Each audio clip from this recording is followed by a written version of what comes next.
Sohel sir science চেম্বারে পক্ষ থেকে সবাইকে আবার শুভেচ্ছা জানাচ্ছি। আজকে আমরা পড়াবো তোমাদেরকে বায়োলজি সপ্তম অধ্যায়ের মধ্যে আমরা গতদিন তোমাদেরকে শ্বসনতন্ত্রের মানব শ্বসনতন্ত্রের চিত্র এবং বিভিন্ন অংশগুলো দেখাইছিলাম। আজকে আমরা দেখাবো শ্বসনের প্রক্রিয়া, বহিঃশ্বসন এবং অন্তঃশ্বসনের প্রক্রিয়া। তার আগে আমি তোমাদেরকে কিছু কথা বলি, যেমন শ্বসন বা রেসপিরেশন, শ্বসনের ইংলিশ হচ্ছে রেসপিরেশন। সবসময় মনে রাখতে হবে শ্বসন বা রেসপিরেশন ওয়ার্ডটা আমি যেখানেই দেখব বুঝে নিতে হবে এখানে আসলে অক্সিজেন এবং কার্বন ডাইঅক্সাইড কি হচ্ছে, আদান প্রদান হচ্ছে। তাহলে দেখো শ্বসন কথাটার মানে হচ্ছে অক্সিজেন এবং কার্বন ডাইঅক্সাইডের কি আদান প্রদান। Okay fine. কথা হচ্ছে আমাদের দেহে যেখানে যেখানে অক্সিজেন এবং কার্বন ডাইঅক্সাইড আদান প্রদান হয় সেটাকে বলা হয় শ্বসন। এই শ্বসনকে আমরা আবার দুই ভাগে ভাগ করি, একটা হচ্ছে বহিঃশ্বসন, একটা হচ্ছে বহিঃশ্বসন, একটা হচ্ছে অন্তঃশ্বসন। বহিঃশ্বসন বলো আর অন্তঃশ্বসন বলো, আলটিমেটলি এখানে কি হচ্ছে, অক্সিজেন এবং কার্বন ডাইঅক্সাইড আদান প্রদান হচ্ছে। তাহলে বহিঃশ্বসন মানে কি, যেটা দেহের বাহিরে হয়। অন্তঃশ্বসন মানে কি, যেটা দেহের ভিতরে হয়। যেমন আমরা পরিবেশ থেকে অক্সিজেনকে গ্রহণ করি, আবার পরিবেশের মধ্যে কার্বন ডাইঅক্সাইড ত্যাগ করি। দ্যাট মিনস দেহের বাইরের সাথে অক্সিজেন বা কার্বন ডাইঅক্সাইড আদান প্রদান হচ্ছে। আরেকটা হচ্ছে এই আমি যে অক্সিজেনটা নিলাম, এই অক্সিজেনটা নিয়ে কোথায় যাবে, সে আমাদের কোষে যাবে। কোষে গিয়ে ওখান থেকে কার্বন ডাইঅক্সাইড উৎপন্ন করবে। তাহলে এই যে যেটা হচ্ছে, এটা কোথায় হচ্ছে, কোষের ভিতরে হচ্ছে। যেটা কোষের ভিতরে হয় সেটাকে বলা হয় অন্তঃশ্বসন। তাই অন্তঃশ্বসনের আরেকটা নাম হচ্ছে কোষীয় শ্বসন। অন্তঃশ্বসন আরেকটা নাম হচ্ছে কোষীয় শ্বসন। প্রথমে আমরা এখানে বহিঃশ্বসনটা দেখব, তারপরে দেখব অন্তঃশ্বসন বা কোষীয় শ্বসন। এবার আসো আমরা প্রথমে বহিঃশ্বসনটা একটু দেখে নিই।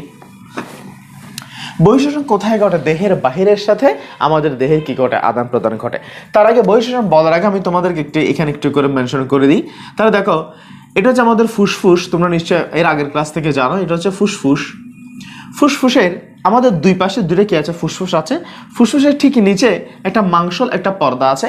এই মাংসল পর্দাকে বলা হয় ডায়াফ্রাম বা মধ্যচ্ছদা। এটাকে বলা হয় ডায়াফ্রাম বা মধ্যচ্ছদা। এটি হচ্ছে আর একটা আমি বলি তোমাকে, এটি হচ্ছে আসলে একটা মাংসল একটা পর্দা, ছাতার মতো করে থাকে দেহের ঠিক মিডলাইন বরাবর। আমরা তোমাদেরকে পড়াইছি মিডলাইন বরাবর মাংসল যে পর্দা থাকে এটাকে বলা হয় ডায়াফ্রাম বা মধ্যচ্ছদা। এই ডায়াফ্রাম বা মধ্যচ্ছদের যে পেশি, এটাকে বলা হয় শ্বসনের প্রধান মাংসপেশি। আমি যদি এটাকে বলা হয় শ্বসনের প্রধান পেশি। তাহলে দেখো শ্বসনের সাথে জড়িত অনেকগুলো পেশি আছে, তার মধ্যে প্রধান পেশি হচ্ছে আসলে কি, ডায়াফ্রাম বা মধ্যচ্ছদা। এবার দেখো আমাদের দেহের সবকিছু আসলে নিয়ন্ত্রণ হয় কোত্থেকে, স্নায়ুতন্ত্র থেকে। আমাদের দেহের সবকিছু নিয়ন্ত্রণ হয় স্নায়ুতন্ত্র থেকে। এই যে আমরা যে নিঃশ্বাস নিচ্ছি বা আমরা যে শ্বাস নিচ্ছি বা নিঃশ্বাস ফেলতেছি, এগুলো আসলে সবগুলো স্নায়বিক নিয়ন্ত্রণের কারণে হয়ে থাকে। কিভাবে হয় দেখাবা। তা আমরা জানি এখানে যে দেখো এখানে এটা হচ্ছে ট্রাকিয়া, আমরা তোমাদেরকে গতদিন পড়াইছিলাম, এটা হচ্ছে ট্রাকিয়া, ঠিক আছে। ট্রাকিয়া ডান ফুসফুসে চলে গেছে, বাম ফুসফুসে চলে যায়। আবার তোমাদেরকে আমরা হৃৎপিণ্ড গঠন পড়াইছি। আমাদের মাঝখানে কি থাকে বলো তো, আমরা জানি মাঝখানে কি থাকে, আমাদের দুই ফুসফুসের মাঝখানে থাকে হৃৎপিণ্ড। আমরা নিশ্চয়ই এটাও জানি হৃৎপিণ্ড থেকে কি আসে, হৃৎপিণ্ড থেকে কার্বন ডাইঅক্সাইড যুক্ত রক্ত আসে। হৃৎপিণ্ড থেকে ফুসফুসের কাছে কি আসে, কার্বন ডাইঅক্সাইড যুক্ত রক্ত আসে, এটা আমরা আগে থেকে জানি। এখন আমরা এগুলো জাস্ট মুছে রাখি, আমরা পরে বলবো। এই ব্যাপারগুলো আমরা আগে থেকে জানি, সেটা আমি মাইন্ডসেট করে রাখলাম। প্রথম আসে বহিঃশ্বসন প্রক্রিয়া কিভাবে হয় দেখো। প্রথমে স্নায়ুতন্ত্রের ক্রিয়ায় প্রথমে মধ্যচ্ছদা কি হয়, সংকুচন। তাহলে এটা হচ্ছে মধ্যচ্ছদা বা ডায়াফ্রাম। এই পাশে আছে ডান ফুসফুস, এই পাশে আছে বাম ফুসফুস। কি হবে দেখো, প্রথমে স্নায়ুতন্ত্রের ক্রিয়ায় মধ্যচ্ছদা সংকুচিত হয়। আমি এবারে বলি স্নায়ুতন্ত্রের ক্রিয়ায় মধ্যচ্ছদা সংকুচিত হয়। এটা খেয়াল করো, মনে করো স্নায়ুতন্ত্রের ক্রিয়ায় মধ্যচ্ছদা সংকুচিত হয়। সংকুচিত হলে সে কোন দিকে নামে, নিচের দিকে নামে। তাহলে মধ্যচ্ছদা সংকুচিত হয়ে সে নিচের দিকে নেমে গেল। সে ছিল এই বরাবর, সংকুচিত হওয়ার কারণে সে নিচের দিকে নেমে গেল। একটা জিনিস খেয়াল করো, যখনই মধ্যচ্ছদা সংকুচিত হলো, নিচের দিকে নেমে গেল, ফুসফুসের সাথে মধ্যচ্ছদার দূরত্বটা বেড়ে যায়। ফুসফুসের সাথে মধ্যচ্ছদার দূরত্ব বেড়ে যায়। আমাদের ফুসফুস হচ্ছে এমন একটা অঙ্গ যেটা কি হতে পারে, সংকুচিত প্রসারিত হতে পারে স্পঞ্জের মতো। এই যে দূরত্ব যদি বেড়ে যায়, এই দূরত্বকে পূরণের জন্য ফুসফুস নিজেকে প্রসারিত করে। ফুসফুস নিজেকে কি করে, ফুসফুস নিজেকে প্রসারিত করে। দুই ফুসফুস নিজেকে প্রসারিত করে। একটা জিনিস বলো, ফুসফুস আগে ছিল এই সাইজ, কিন্তু এখন আয়তনটা তার কি হয়েছে, প্রসারিত হয়েছে। দেখো ফুসফুসের প্রসারিতের কারণে ফুসফুসের ভেতরে আয়তনটা বেড়ে যায়। তাহলে দেখো প্রসারণের কারণে ফুসফুসের ভেতর আয়তন কি হয়, বেড়ে যায়। আয়তন যদি বেড়ে যায়, আমরা জানি আয়তন বাড়লে চাপ কমে, আয়তন বাড়লে চাপটা কমে। তাহলে এখানে ভিতরে অক্সিজেনের যে চাপটা ছিল, আয়তন বেড়ে যাওয়ার কারণে সেই চাপটা কমে গেল। চাপ যদি কমে যায়, ওই চাপকে পূরণ করার জন্য আমরা তখন বাহির থেকে কি গ্রহণ করি?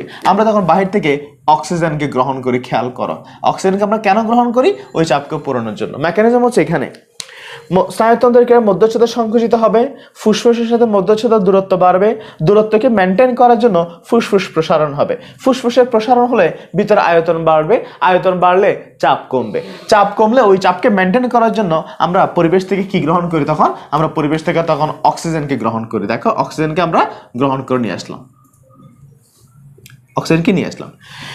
ইন দ্য মিন টাইম আমরা জানি হৃৎপিণ্ড থেকে কি আসে? কার্বন ডাইঅক্সাইড আসে। হৃৎপিণ্ড থেকে কি আসে? কার্বন ডাইঅক্সাইড আসে। দেখো, তাই আমি যখন অক্সিজেনটা নিলাম, সাথে সাথে হৃৎপিণ্ড থেকে কি আসবে? কার্বন ডাইঅক্সাইড আসবে।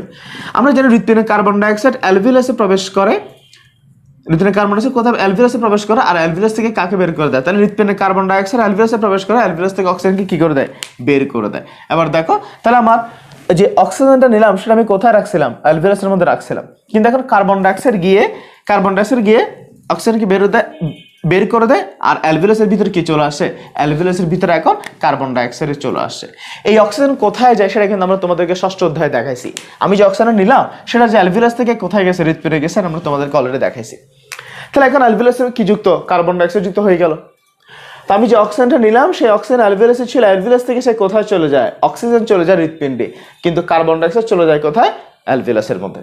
ইন দ্য মিন টাইম মস্তিষ্কের ক্রিয়ায় মধ্যচ্ছদা বা ডায়াফ্রাম আবার আগের অবস্থায় ফিরে আসে।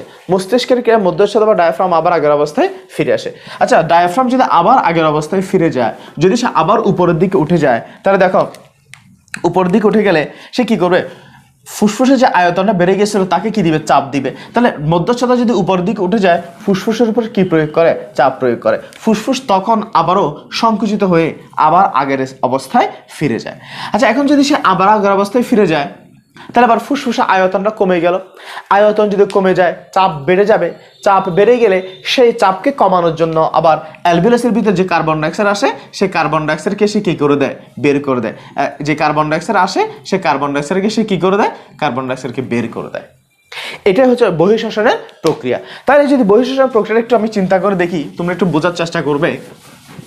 আমি যদি তোমাদেরকে একটু সংক্ষেপে যদি আমি এখানে বলার চেষ্টা করি, তাহলে স্নায়ুতন্ত্রের ক্রিয়ায়, আমি যদি বলি স্নায়ুর ক্রিয়ায়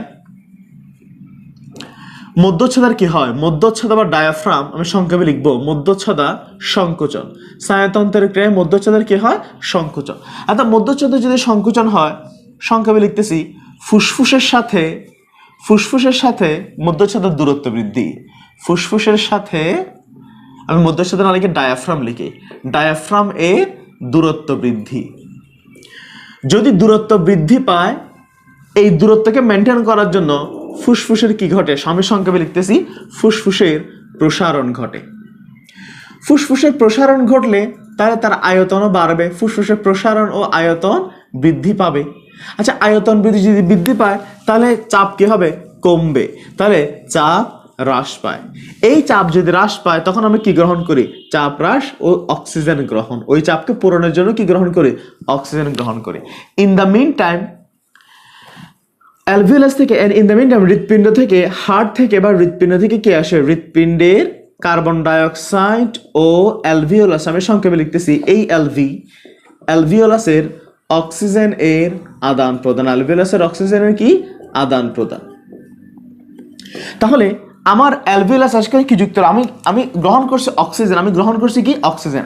কিন্তু হৃৎপিণ্ড থেকে কার্বন ডাইঅক্সাইড এসে অ্যালভিওলাসের অক্সিজেনের সাথে কি গুলো আদান প্রদান করলো। দ্যাট মিনস অ্যালভিওলাস আবার কি পূর্ণ হয়ে যায়? কার্বন ডাইঅক্সাইড দ্বারা পূর্ণ হয়। এখন আবার স্নায়ুর ক্রিয়ায় বা স্নায়ুতন্ত্রের ক্রিয়ায়, আমি সংক্ষেপে লিখতেছি স্নায়ুর ক্রিয়ায় আবার মধ্যচ্ছদার কি হয়? মধ্যচ্ছদা প্রসারণ। মধ্যচ্ছদা যদি প্রসারিত হয় বিপরীত ক্রমে, এগুলো কি তোমাদেরকে কিন্তু ভেঙে ভেঙে লিখবা, তোমরা কিন্তু নিজেরা ভেঙে ভেঙে লিখবা। মধ্যচ্ছদা যদি প্রসারণ হয়, ফুসফুসের কি হয়? সংকোচন। ফুসফুসের, আমি এখানে লিখতেছি ফুসফুসের সংকোচন।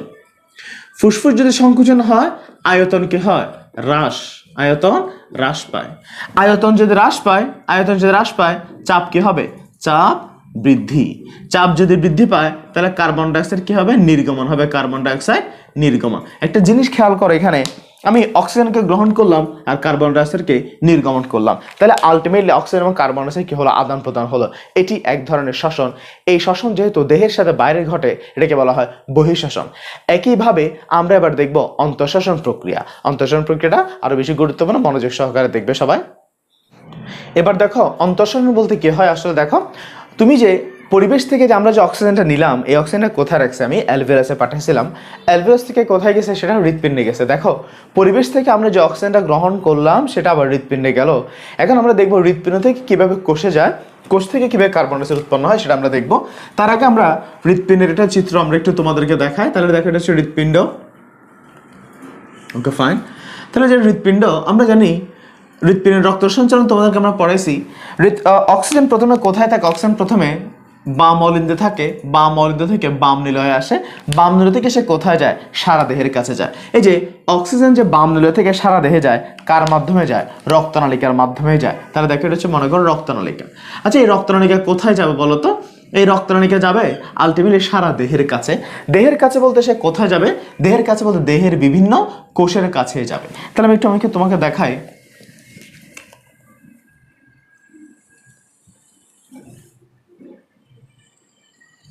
দেখো, এটা হচ্ছে রক্তনালিকা, কোথায় যাচ্ছে? কোষের কাছে যাচ্ছে। ধরে নিলাম এটি একটি কোষ, ধরে নিলাম এটি একটি কোষ। ওকে, ফাইন। এখন দেখো, এই যে সাধারণত এই যে এটি একটি, আমি যে বললাম এটি কোষ, রক্তনালিকা কিন্তু অনেক বড়, কোষ অনেক ছোট। রক্তনালিকা অনেক বড়, কোষ অনেক ছোট। তোমাদেরকে বোঝানোর জন্য আমি কোষটা বড় করে রাখলাম আর রক্তনালিকা ছোট করে রাখলাম, যদি রক্তনালিকা কিন্তু অনেক বড়, কোষ অনেক ছোট। দেখো, যেহেতু এটা হৃৎপিণ্ড থেকে বের হচ্ছে, যেহেতু হৃৎপিণ্ড থেকে বের হচ্ছে, তাহলে এটি একটি কি? এটি একটি ধমনী। যেহেতু হৃৎপিণ্ড থেকে বের হচ্ছে, এটিকে একটি কি? ধমনী। ধমনী অনেক বড়, কোষ অনেক ছোট। এত বড় ধমনীর পক্ষে এত ছোট কোষের কাছাকাছি যাওয়া সম্ভব নয়। তাই ধমনী কোষের কাছে যাওয়ার জন্য নিজেকে আরো ছোট ছোট শাখায় কি করে? নিজেকে আরো ছোট ছোট শাখায় বিভক্ত করে। বিভক্ত করার পর যখন সে কোষ থেকে বের হয়, তখন সে আবারও একসাথে হয়ে সে কোথায় যায়? সে আবার হৃৎপিণ্ডে ফিরে যায়। দেখো, এই যে হৃৎপিণ্ডে ফিরে যাচ্ছে, খেয়াল করো। যেহেতু এই রক্তনালিকা হৃৎপিণ্ডে প্রবেশ করে, তাহলে এটা একটি কি? শিরা। তাহলে দেখো, যেহেতু হৃৎপিণ্ড থেকে বের হয় তাহলে এটা ধমনী, যেহেতু হৃৎপিণ্ডে প্রবেশ করে এটি কি? শিরা। তাহলে ধমনী, শিরা। এই যে সংযোগ স্তরে যে পেঁচানো যে নালিকারা পাচ্ছ, পেঁচানো নালিকাদেরকে বলা হয় কৈশিক জালিকা। পেঁচানো নালিকা কি বলা হয়? কৈশিক জালিকা। এখানে একটা এক্সট্রা কথা আমরা বলে রাখি, সেটা হচ্ছে ধমনী বলো, শিরা বলো আর কৌশিক জালিকা বলো, ধমনী বলো, শিরা বলো আর কৌশিক জালিকা বলো, যে কোনো রক্তনালিকাতেই অসংখ্য কি থাকে? যে কোনো রক্তনালিকাতেই অসংখ্য ছোট ছোট ছিদ্র থাকে। ধমনীতে, শিরাতে, কৌশিক জালিকা সব জায়গায়। রক্তনালিকাতে যে ছোট ছোট যে ছিদ্রগুলো থাকে, এই ছিদ্রগুলোকে বলা হয়, মনে করি এটা ছিদ্র, এই ছিদ্রগুলোকে বলা হয় এন্ডোথেলিয়াল পোর। এন্ডোথেলিয়াল, ENDOTHELIAL, এন্ডোথেলিয়াল পোর, PORE, এন্ডোথেলিয়াল পোর। ওকে, ফাইন। এবার আসো, আমাদের উদ্দেশ্য হচ্ছে অক্সিজেন কিভাবে কোষে যায়, কোষ থেকে কিভাবে কার্বন ডাইঅক্সাইড পরিবাহিত হয়। আমরা প্রথমে পড়ব অক্সিজেন পরিবহন। আমরা প্রথমে পড়ব অক্সিজেন পরিবহন। খেয়াল করো অক্সিজেন কিভাবে পরিবাহিত হয়।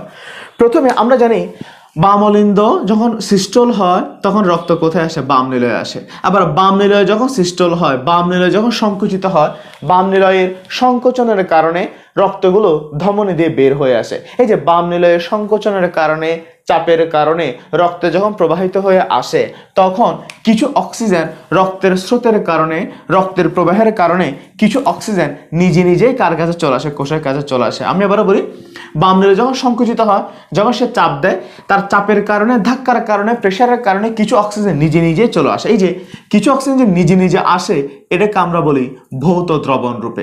তোমরা ব্যাখ্যা করার সময় বিস্তারিত লিখবা, তাহলে আমি লিখলাম ভৌত দ্রবণ রূপে। আসলে ভৌত দ্রবণ রূপে মানে কি? বাম নিলয়ের সংকোচনের, চাপের বা প্রেশারের কারণে কিছু অক্সিজেন নিজে নিজে চলে আসে, তাকে বলা হয় ভৌত দ্রবণ রূপে। আবার দেখো, এগুলো আসলে কি? এই রক্তনালিকার মধ্যে কি আসে? দেখো, রক্তনালিকার মধ্যে আসলে রক্তই আসে। দেখো, রক্ত, রক্তের মধ্যে মেইন যারা অক্সিজেনকে পরিবহন করে তারা কারা? লোহিত কণিকা। লোহিত কণিকার মধ্যে কারা? হিমোগ্লোবিন। তাহলে দেখো অক্সিজেন হিমোগ্লোবিনের সাথে কি হয়?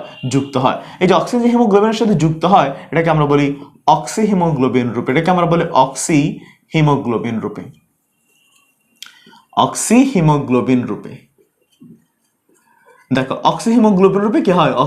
অক্সিজেন পরিবাহিত হয়। এই যে অক্সি হিমোগ্লোবিন বলতে আসছি হিমোগ্লোবিনের সাথে হিমোগ্লোবিনকে আমরা Hb দ্বারা প্রকাশ করি, O2 দ্বারা প্রকাশ করা হয়। আমরা মনে রাখবো এক অণু হিমোগ্লোবিন 4 অণু অক্সিজেনের সাথে যুক্ত হতে পারে। আমি আবার বলি এক অণু হিমোগ্লোবিন 4 অণু অক্সিজেনের সাথে কি হতে পারে? যুক্ত হতে পারে। তাহলে রক্তের মধ্যে যে লোহিত কণিকা আছে, লোহিত কণিকার মধ্যে হিমোগ্লোবিন আছে, সেই হিমোগ্লোবিনের সাথে অক্সিজেন কি হয়? পরিবাহিত হয়।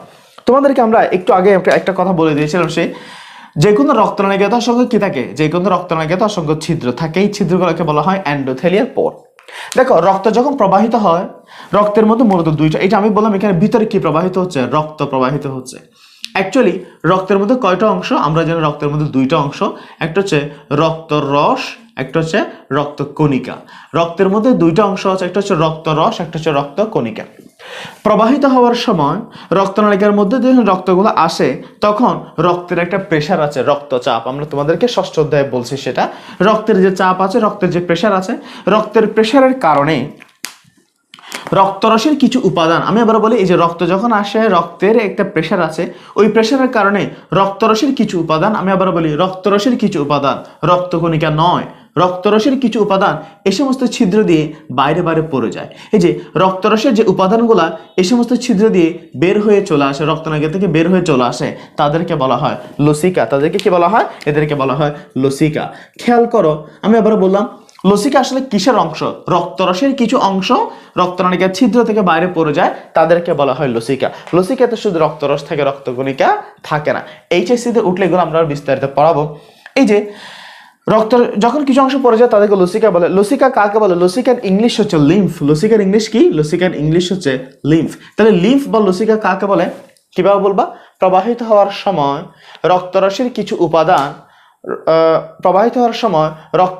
উপাদান রক্তনালিকার ছিদ্রপথে বাইরে বের হয়ে আসে, যারা বের হয়ে আসে তাকে কি বলা হয়? লসিকা বলে।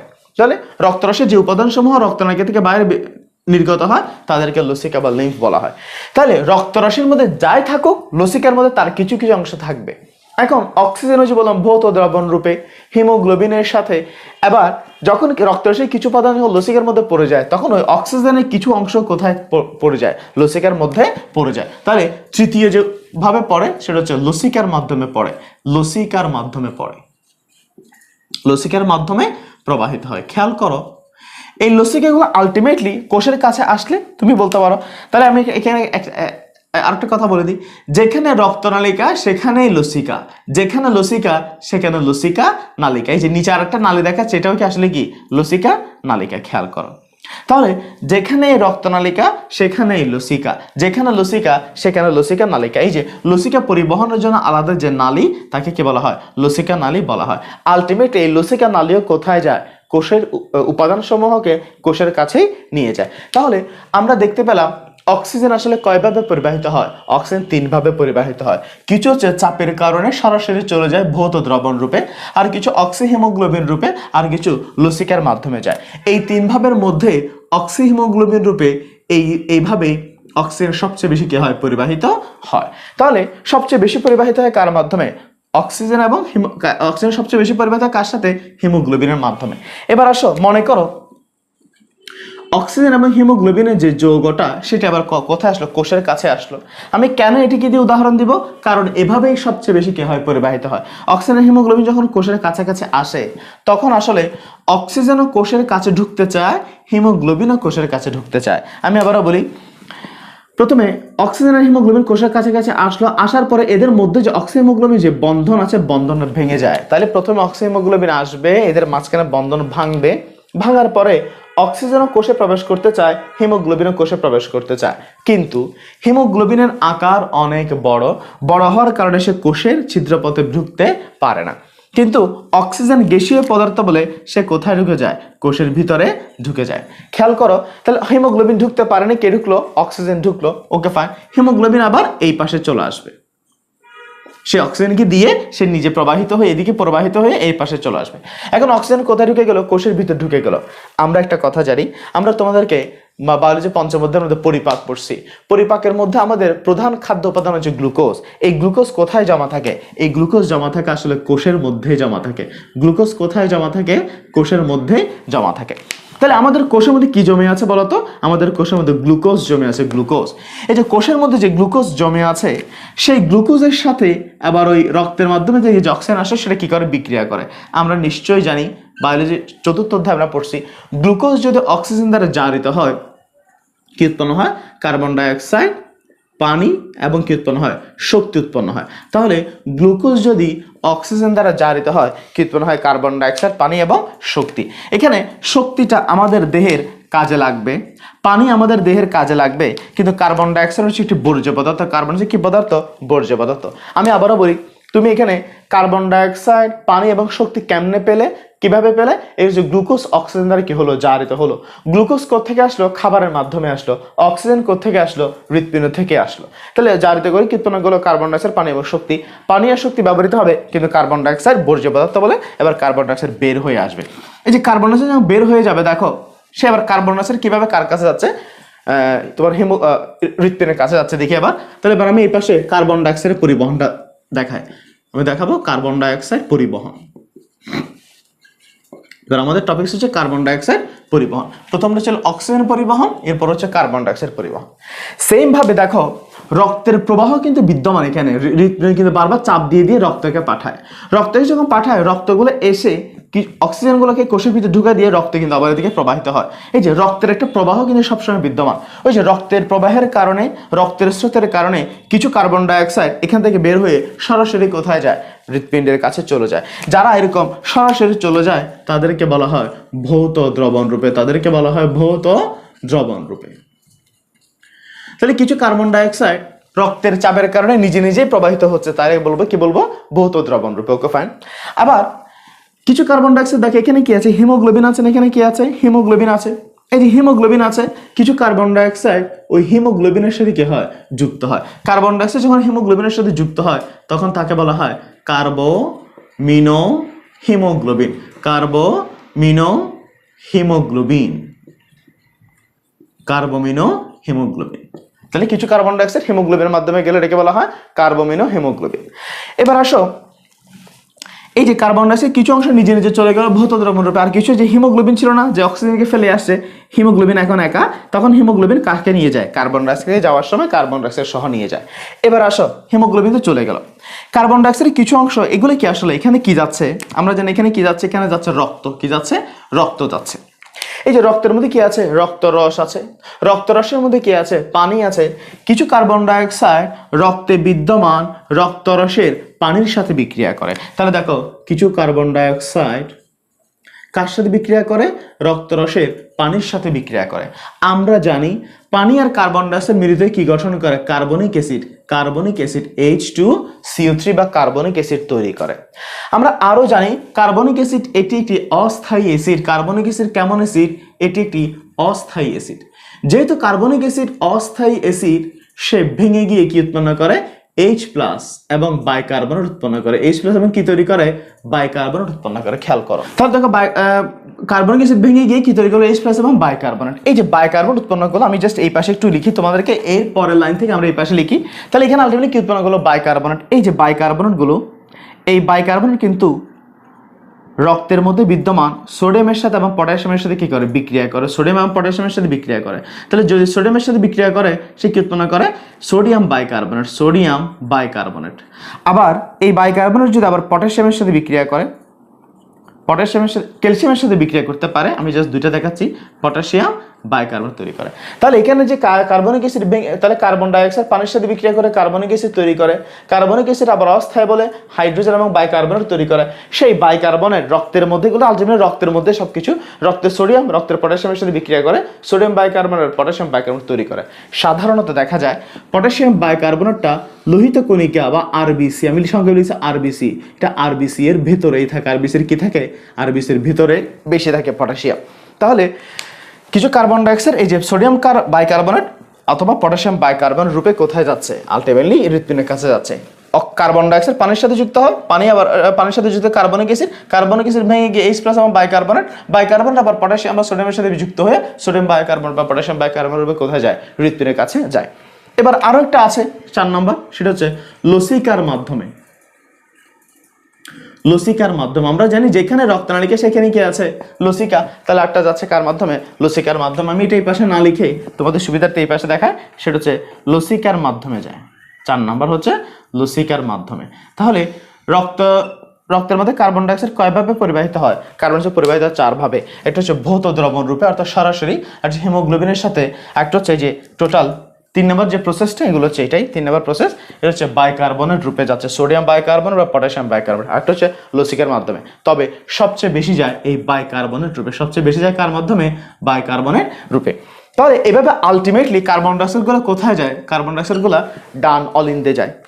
তাহলে খেয়াল করো, এবার আমরা প্রসেসটা আবার বোঝার চেষ্টা করি। তাহলে এভাবে আলটিমেটলি তুমি যে অক্সিজেনটা নিলা, অক্সিজেনটা কোথায় গেল? অক্সিজেনটা তুমি যে ফুসফুস থেকে বাইরে থেকে অক্সিজেনটা নিলে সেটা কোথায়? হৃৎপিণ্ডে। হৃৎপিণ্ড থেকে কোষে, কোষ থেকে কার্বন ডাইঅক্সাইড আবার কোথায় যাচ্ছে? আমাদের আবার হৃৎপিণ্ডে যাচ্ছে। তাহলে এটা হচ্ছে অক্সিজেনের পরিবহন, এটা হচ্ছে কার্বন ডাইঅক্সাইড পরিবহন। এটাকে আমরা বলি গ্যাসীয় বিনিময় বা গ্যাসীয় পরিবহন। আমাদের এই চ্যাপ্টারের নামে কিন্তু গ্যাসীয় বিনিময়। কেন? আমরা অক্সিজেনকে গ্রহণ করি, কার্বন ডাইঅক্সাইড কি করি? ত্যাগ করি। তাহলে গ্যাসীয় বিনিময়, গ্যাসীয় পরিবহন, হ্যাঁ, অথবা কোষীয় শ্বসন, পরীক্ষায় যাই আসুক না কেন আনসার হচ্ছে কি এইটাই। তবে তোমরা, আমি তো এখানে শর্ট ফর্মে লিখছি, তুমি এগুলোকে বিস্তারিত লিখবে, বর্ণনা সহ লিখবে। এবার আমরা একটু শর্টকাটে টোটাল ডিটেলসটা একটু করে বুঝে নিই আমরা। অর্থাৎ এই অধ্যায়ে আমরা মোটামুটি একটা বেসিক ক্লিয়ার করে রাখবো, সেটা হচ্ছে আমি তোমাদেরকে দেখাচ্ছি।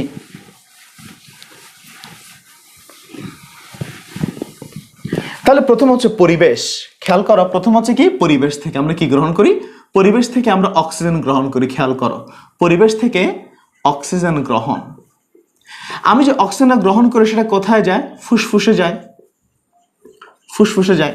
কিন্তু কথা হচ্ছে ফুসফুস থেকে এই অক্সিজেন আবার কোথায় যায়? হৃৎপিণ্ডে যায়। ফুসফুস থেকে অক্সিজেন কোথায় যায়? ফুসফুস থেকে অক্সিজেন চলে যায় হৃৎপিণ্ডে। তাহলে পরিবেশ থেকে অক্সিজেন গ্রহণ, সে অক্সিজেন কোথায় যায়? ফুসফুসে যায়। ফুসফুস থেকে আবার কোথায় যায়? হৃৎপিণ্ডে যায়।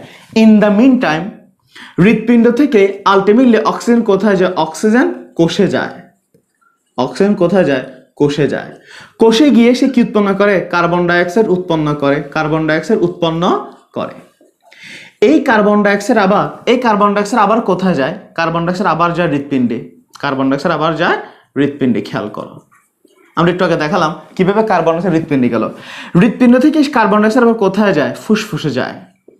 হৃৎপিণ্ড থেকে কার্বন ডাইঅক্সাইড কোথায় যায়? ফুসফুসে যায়।